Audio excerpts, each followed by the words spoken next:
Congratulations to Dartmouth, and they came here and to play, and I thought we had a very good first half, especially defensively. We just were struggling generating offense, and for a young defense who saw, I think a majority of the game was on defense, and I'm proud of them for what they did, and we had a lot of kids step up defensively, but as a unit I thought they did well. On the attack, unfortunately, we just didn't create many opportunities, and I think we got a little frustrated, and we're shooting things that weren't really good options, and I think unfortunately when you're playing defense for a long time, as an attacker, you get down and you want to make something happen, and we didn't really stick to the game plan with that. But congratulations to Dartmouth, and they deserved it today. Karin, it looked like in that first half you did have the momentum. It looked like a little much of a balance between offense and defense. But once they took the momentum, how hard was it to get it back, and what did they do to keep you from getting that momentum back? I would say that it was, again, we were causing turnovers in the defensive end, and we were getting the ball from them. But then we would come down and kind of go for the first thing and give them the ball right back. And, so they weren't having to pay for their turnovers, and we weren't generating from our cost. And that just gives you more, you have more and more chances. Every time our attack turns the ball over, we're back down on defense. And the more you play D, obviously you play defense that long, they're going to score on you. There's just no way around it.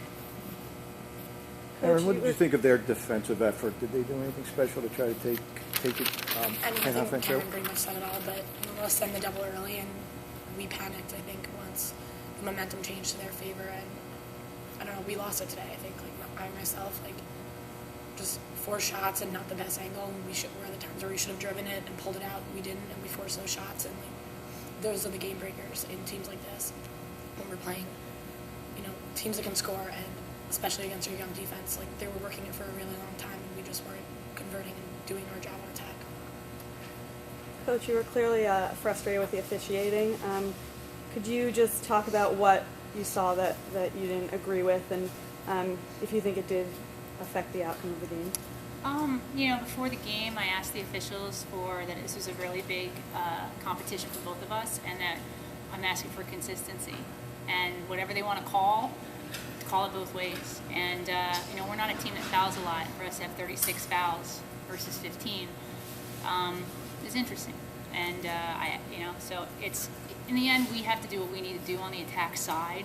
But for a team that typically doesn't foul, it seemed like no matter what we did, it was a foul today. I'm not blaming the officials on it. We need to do our job at our end, but, it wasn't helpful. Karin, the automatic qualification, now that's going to Dartmouth, but do you think that Penn has an opportunity to get their name called, and what do you believe would be your resume to get into the tournament? I don't know. I think that if I calculate it right, there's 2 at-large bids that are kind of up in the air. We do have a strength of schedule that's extremely strong, and but unfortunately we didn't win any of those games, and it just depends on how they see the Ivy League, what they think about that. But I don't know. I don't know if they're going to take 2 from the league. I just don't know that.